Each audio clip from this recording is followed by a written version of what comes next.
Hey guys, आज की जो स्टोरी है वो आयुष ने शेयर करी है। तो thank you Ayush for sharing your story with us. So Ayush Ayush Delhi का रहने वाला है और नॉर्मली कॉलेज स्टूडेंट है। कॉलेज में भी उसके ठीक ठाक दोस्त है, ऐसा नहीं है कि बहुत कम दोस्त हो और ऐसा भी नहीं है बहुत ज्यादा दोस्त है। बट जितना भी उसका ग्रुप है उन सब में सिर्फ आयुष है जो ट्रैवलर है, जिसे घूमना पसंद है। अब कॉलेज में लिमिटेड छुट्टियां होती है तो हर किसी को अपने काम होते हैं, तो हर बार ऐसा हो नहीं सकता कि तुम ग्रुप बनाकर कहीं घूमने जाओ। तो ऐसे ही होता है, आयुष को काफी टाइम से मसूरी जाना होता है, काफी टाइम से उसका मन होता है। बट उसके दोस्त लोग फ्री नहीं होते, जिसपे आयुष किसी को फोर्स नहीं कर सकता घूमने के लिए। तो वो सोचता है कि क्यों ना मैं सोलो ट्रैवलिंग करूँ, क्यों ना मैं अकेले ही चले जाऊँ। और ऐसे ही होता है, आयुष अकेले ही मसूरी चला जाता है। तो आयुष का बताना है, मसूरी में भी तुम अगर बस करते हो ना स्लीपिंग वाली, तो तुम्हें देहरादून तक छोड़ती है। उसके बाद तुम्हें एक जीप में बिठा दिया जाता है, मतलब एक पर्सन उन्हीं का ही होता है जो कि तुम्हें ऊपर तक मसूरी तक छोड़ के आता है। तो जो मसूरी में माल रोड है उसके जस्ट थोड़ी सी नीचे एक आयुष ने अपने लिए स्टे का करा हुआ था, मतलब वो ऐसे ही गोस्ट स्टॉप टाइप था। तो वहीं पे वो स्टे कर रहा था। ठीक है, तो ये ट्रिप थी 3 दिन की। 3 दिन में आयुष ने पहला दिन माल रोड घूमना था, मतलब पहला दिन तो वही होता है तुम लोकल लोकल घूम लो। अगले दिन उसने एक मतलब कोई तो वाटरफॉल थी वहां पे उसे जाना था, तो भट्टा फॉल शायद, तो वहां उसे जाना था। और तीसरे दिन का उसका अलग सा एक प्लान था। तो ये 3 दिन आयुष के ने मतलब सोच के रखे थे। तो पहले दिन होता है वो आता है जहाँ पे उसका रहने का इंतजाम होता है, वहां पे जाता है, अच्छे से फ्रेशन अप ये सब होता है और फिर निकल जाता है घूमने के लिए। स्कूटी वूटी रेंट पे लेता है, जो कि उसे जहाँ पे वो रुका होता है वही दे देते हैं। तो वहीं से स्कूटी लेके अब वो जाता है, मॉल रोड तक जाता है, वहीं आसपास ही घूमता है। तो एक चीज वो नोटिस करता है कि मसूरी के जो मॉल रोड का जो रास्ता है ना जाने के लिए, ऐसे स्लोप सी है ऊपर जाने के लिए। और मतलब वहां पे बहुत ज्यादा भीड़ लगी है, पता नहीं क्यों सारी गाड़ियां आके खड़ी हो गई है। तो स्कूटी से जाना थोड़ा सा टाइम वेस्ट लग रहा था आयुष को। और जो दूसरी दिक्कत आई थी वो ये थी कि जो भी दिल्ली से गए होते हैं या आगे पीछे से गए होते हैं, जो मतलब उत्तराखंड के लोकल नहीं होते और गाड़ी लेके चले गए हैं, उनमें से बहुत सारे लोग ऐसे थे कि जब भीड़ है तो जब मतलब एकदम से गाड़ी धीरे धीरे आगे करनी है तो वो पीछे आने लग जाती थी गाड़ियाँ। तो उसमें एक छोटा सा एक्सीडेंट आयुष का हो गया था। लाइक स्कूटी खड़ी और उस जो आगे वाली गाड़ी थी वो पीछे ही आ रही है और उसके स्कूटी में लग गई थी। तो इस वजह से आयुष को पसंद नहीं आ रहा था कि मैं मतलब अगर मुझे यहाँ से माल रोड तक ही जाना है तो आयुष सोचता था कि मैं पैदल ही चला जाऊंगा, ज़्यादा दूर भी नहीं है, टाइम भी बचेगा और वो फालतू एक्सीडेंट ये सब भी नहीं होगा। तो ऐसे ही होता है, रात होती है, पहले दिन की ये रात हुई है। तो अब खाने के लिए आयुष को फिर से माल रोड जाना था। तो वो बोलते हैं नहीं भाई अब फिर से भीड़ लगी हुई है, मैं स्कूटी नहीं लेके जाऊंगा, मैं अकेले पैदल चले जाऊंगा। तो ऐसे ही होता है, पैदल वो जाता है, करीबन 15-20 मिनट उसे लग जाते हैं पैदल माल रोड तक जाने पे। माल रोड जाता है, बहुत सुंदर उसे लगता है सब कुछ, ऑल्दो वहाँ भीड़ होती है बट फिर भी उसे काफ़ी अच्छा लगता है वहाँ पर। तो माल रोड जाता है, वहाँ पे खाना वाना खाता है और खाना खाते खाते उसे पता नहीं चलता कब रात के 10 साढ़े 10 बज चुके हैं। और नॉर्मली जब इतने बज गए होते हैं तो उस साइड थोड़े से अब लोग कम हो जाते हैं, मतलब भीड़ कम हो जाती है, थोड़ा सुनसान सा इलाका हो जाता है। तो अगर आप सब कभी मसूरी से माल रोड गए हो तो वहाँ का रास्ता कैसा होता है, ऐसा एक ही रोड है।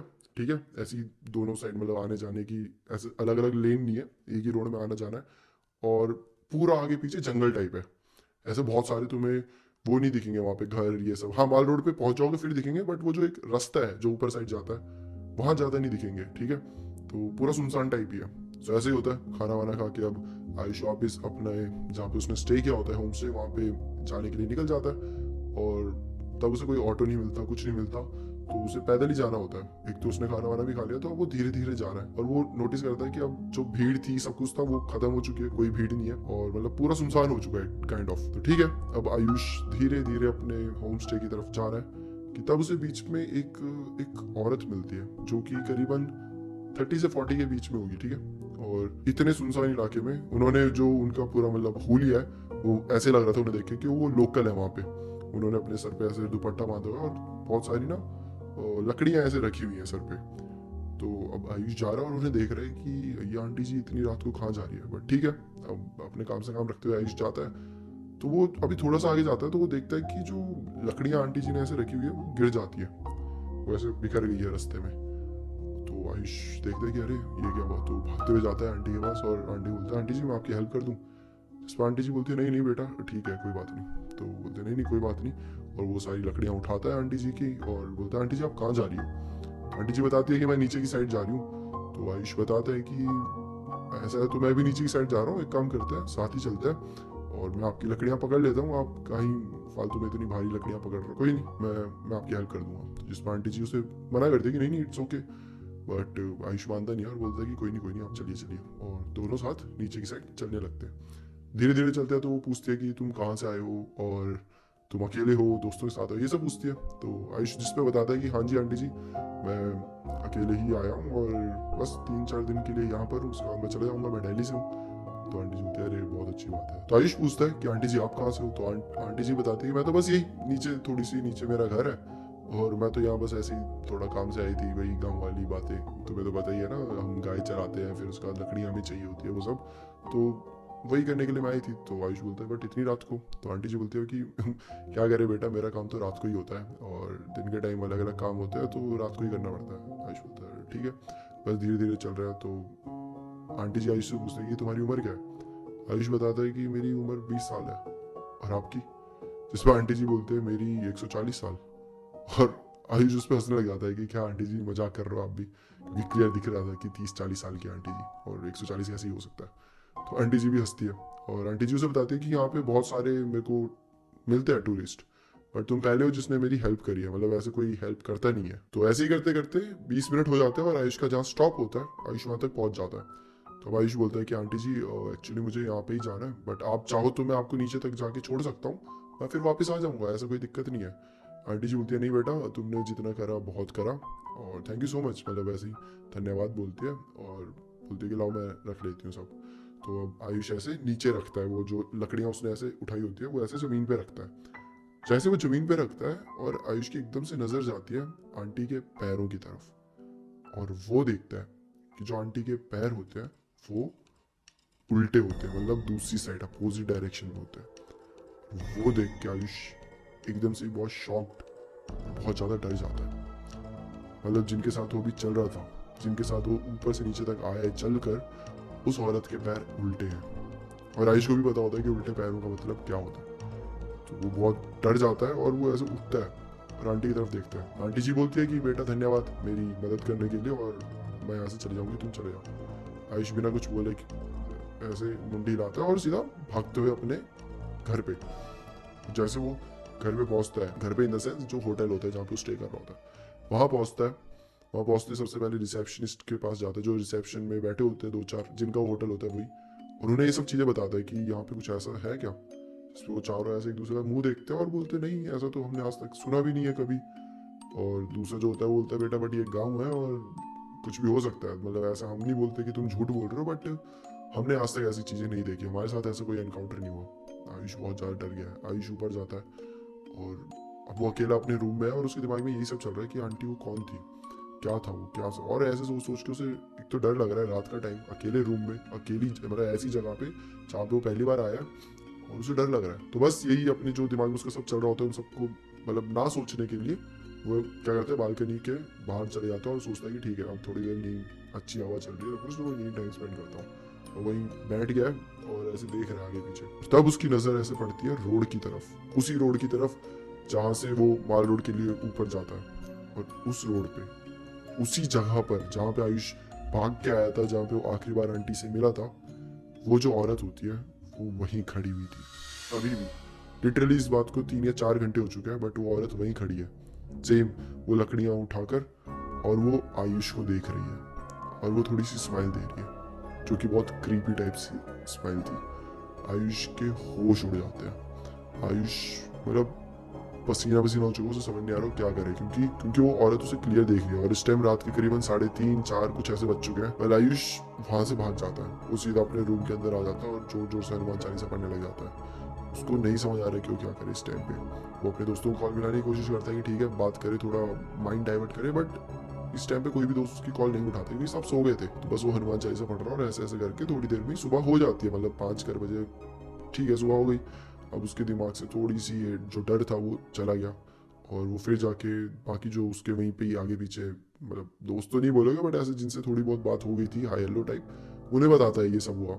जिनमें से वो कोई भी नहीं बोलता कि हमारा कोई इससे ऐसा एनकाउंटर तो नहीं हुआ, हमारा ऐसा हमें नहीं बताया, तुम क्या बोल रहे हो, हमारा तो कुछ नहीं हुआ ऐसा। तो आयुष उस टाइम उसे बिल्कुल समझ नहीं आ रहा कि वो क्या करे, किसी से बताए, किसी को बता भी रहे तो सब बोल रहे नहीं नहीं हमारे साथ तो ऐसा कुछ नहीं हुआ। तो वहाँ पे एक अंकल होते हैं जो उसकी बातें सुन रहे होते हैं, वो बताते हैं कि बेटा ऐसे तुम डरो मत, ऐसी चीज़ें छलेडा होती है, मतलब छलावा, छलावा हमारी हिमाचल में उसे छलेडा कहते हैं। तो कुछ चीज़ें होती है जिनकी मतलब जो वो होते नहीं है, जो मर गए होते हैं, बट उनकी उनकी स्पिरिट ऐसे दिख जाती है चलते फिरते, कभी कभी ऐसे इनकाउंटर हो जाता है, तो उस चीज़ को छलावा बोलते हैं। तो वो बताते हैं कि ये चीज़ें उतनी हार्म नहीं करती, तो तुम इतना चिंता मत करो, और करनी होती तो अभी तक कर देती। बट आयुष फिर भी बहुत ज़्यादा डरा हुआ था। वो इतना डर गया था कि जो अगले उसके 2 दिन के प्लान थे, जो वाटरफॉल देखने वाला था, वो सब कुछ नहीं करता। वो बस अपने अपने रूम में ही बैठा हुआ है। वो बाहर भी नहीं जा रहा क्योंकि वापस उसे उस माल रोड वाली जगह से जाना पड़ेगा। नहीं जा रहा। खाना भी वो मतलब होटल की भी सर्विस होती है ना, तो उन्हें ही बोल दे रहा है कि आप ही ले आओ, आप ही दे दो, जो कि बहुत ज़्यादा महंगा है, बट आयुष को चलेगा। लेकिन वो बाहर नहीं जाना चाहता, खासकर रात को तो बिल्कुल भी नहीं। वेल ऐसे ही होता है। 2-3 दिन बीत जाते हैं। उसने अपनी बस पहले ही रिटर्न की करी होती है। रिटर्न की बस में बैठता है, वापस दिल्ली आ जाता है। और दिल्ली जब आ चुका है तो अपने दोस्तों को भी बताता है कि उसके साथ ऐसा ऐसा हुआ, जिसपे बाकी दोस्त भी बोलते हैं कि यार काफी वियर्ड बात है, बट ठीक है, एटलीस्ट तू ठीक तो है। आयुष जाता है, टेंपल में ही जाता है सबसे पहले। तो उसके दोस्त ही उसे बताते हैं कि जा झाड़ू फूक थोड़े करवा दे, अगर कुछ भी ऐसा तुझे लग रहा है कि शायद तेरे साथ आगे चल के कुछ हो सकता है, ये सब तो पता चल जाएगा। जाता है, सब ओके होता है कि कुछ उस पर ऐसा मतलब कभी कभी ऐसी स्पिरिट लग जाती है, तो उस पर ऐसा कुछ नहीं हुआ है, कोई भूत नहीं लगा, कुछ नहीं, सब कुछ एकदम सही है। और ऐसे करते करते करते दिन बीत जाते हैं। लाइक 20-25 दिन बीत गए। आयुष भी भूल चुका है कि ऐसा कुछ हुआ है। इनफैक्ट अगर ये याद भी है तो वो डर नहीं रहा। अब उसके लिए एक मेमोरी है कि हाँ ठीक है, ऐसा कुछ हुआ था। तो ऐसे ही सब होता है। और 25-30 दिन बाद आयुष ऐसे ही अपने दिल्ली में अपने घर पे सो रहा होता है। वो ऐसे सो रहा होता है और पहली बार उसे एक सपना आता है रिलेटेड टू दैट वुमेन। वही वही औरत का सपना जो उसे मसूरी में दिखी थी। तो उसे सपने में दिखता है कि वही औरत सेम उसी कपड़ों में, उसी तरीके से जो उसने पहना होता है, जिस तरीके से पहना होता है, सर पे वो दुपट्टा ऐसे बांधा होता है, वैसे ही लकड़ियां लेके जा रही है। और वहीं सेम माल रोड जहाँ पे है, वहीं से मतलब नीचे की साइड जा रही है। और जो रास्ते वस्ते वो बहुत अलग है। पहले मतलब ये बात अभी की नहीं लग रही उसे, काफी पुरानी बात लग रही है, क्योंकि रास्ते अलग है, चीजें बहुत ज्यादा बदली हुई थी। तो वो नीचे जा रही होती है एंड वही लकड़ी लेके जा रही है, एंड उनका गलती से पैर फिसल जाता है, फिसलता है, सारी लकड़ियां नीचे गिर जाती है। और जब वो फिसलते तो उनका जो सर होता है वो सीधा एक लकड़ी से इतनी जोर से लगता है कि पूरा खून बहने लग जाता है, जिसकी वजह से उनकी वहीं 3-4 मिनट में ही मौत हो जाती है। वो हेल्प हेल्प बोलती है, वो मदद के लिए पुकारती है, बट आसपास कोई भी नहीं होता, तो कोई भी नहीं आता, और उनकी वहीं इसी वजह से मौत हो जाती है। और आयुष को फिर आगे सपने में ये दिखता है कि अब वही जो औरत है, वो मरने के बाद भी उन्हें मुक्ति नहीं मिली थी, उनकी स्पिरिट वहीं कैद हो चुकी थी।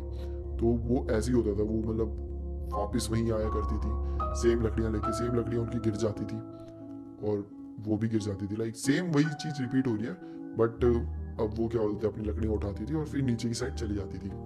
और ये रोज रोज वो करती थी, क्योंकि वो उस लूप में फंस चुकी थी शायद। वेल टाइम बीतता गया, सब चीजें मॉडर्न होती गई, माल रोड बन गया, टूरिस्ट आने लग गए सब, बट वो औरत फिर भी वहां पे सेम ही चीज करती रहती थी। वो आती थी, उसकी लकड़ियां वहां गिर जाती थी, वो उठाती थी, वो चली जाती थी। ये चीजें तब तक रिपीट हुई जब तक आयुष के साथ वो चीज नहीं हो गई। और पहली बार शायद किसी ने उस औरत को देखा था, पहली बार आयुष को वो दिखी थी। इनफैक्ट उसको भी पहली बार ऐसा लगा था कि किसी ने उसे देखा है, और पहली बार किसी ने उनकी हेल्प करी थी। वो मदद जो उन्होंने मरते वक्त पुकार रही थी वो कि मेरी मदद करो, मेरी मदद करो, Ayush was the first person जिसने उनकी लकड़ी उठाने में मदद करी थी। और फिर आयुष को सपने में वो पूरी चीजें फिर से दिखती है, जो वो माल रोड से आ रहा है, नीचे नीचे साइड आ रहा है, वो सब। और एंडिंग में आयुष को जो वो धन्यवाद बोलती है, वो मतलब आयुष को ऐसा फील हुआ था सपने में ही कि वो धन्यवाद इसलिए नहीं कह रही क्योंकि आयुष ने उसकी लकड़ियां वकड़ियां उठाई थी या नीचे तक हेल्प करी थी, बल्कि वो इसलिए कह रही थी क्योंकि अब शायद उसकी आत्मा को मुक्ति मिल चुकी है। शायद जो बोलते बोलते उसकी वो डेथ हुई थी कि मदद करो मदद करो, फाइनली किसी ने मदद करी, जिस वजह से अब शायद उनकी स्पिरिट को मुक्ति मिल गई है। So maybe now she is in peace. और यही मतलब आयुष को लगता है, क्योंकि सपने में भी उसे ऐसा ही फील हो रहा था। वेल ये थी आयुष की स्टोरी। इसके बाद ना तो वो औरत कभी दिखाई दी, ना आयुष को कुछ उसके बाद कोई हार्म हुआ, कुछ भी नहीं हुआ। और ये बात हो गई है, काफी पुरानी हो चुकी है। सो ये थी आयुष की स्टोरी। और ऐसे जो छलावे होते हैं वो एक्चुअली दिख जाते हैं लोगों को। मतलब ये तो एक बार मेरे साथ भी हुआ था, मतलब मुझे नहीं दिखा था, बट हिमाचल में ही मैं और मेरे 2 भाई हम ऐसे जा रहे थे मंडी साइड ही, और नीचे ना एक नाला सा पड़ता है। तो मैं और मेरे भाई ऐसे जा रहे हैं, और मेरा जो बड़ा भाई है वो बोलता है कि अंकल इस टाइम यहाँ क्या कर रहा है इतनी रात को। और हम वहीं देखते हैं, हम कौन से अंकल, कैसे अंकल। तो बोलता है अरे वो दिखा नहीं था तुम्हें, सफ़ेद रंग का था, वो चला गया अब तो। और फिर हमें पता चलता है कि वहाँ पे तो कोई अंकल था ही नहीं। जो मेरे भाई को दिखा था वो एक छलेटा था, तो हमारे यहाँ तो उसे छलेटा कहते हैं, बट छलावा भी उसे कह सकते हैं। तो वो था। तो ऐसी चीज़ें कभी कभी दिख जाती है जो कि नॉर्मली हर किसी को नहीं दिखती, बट हाँ किसी किसी को दिख जाती है। सो शायद यही सेम एक्सपीरियंस आयुष के साथ था। तो ये थी गाइस आयुष की स्टोरी, ये थी मसूरी की स्टोरी।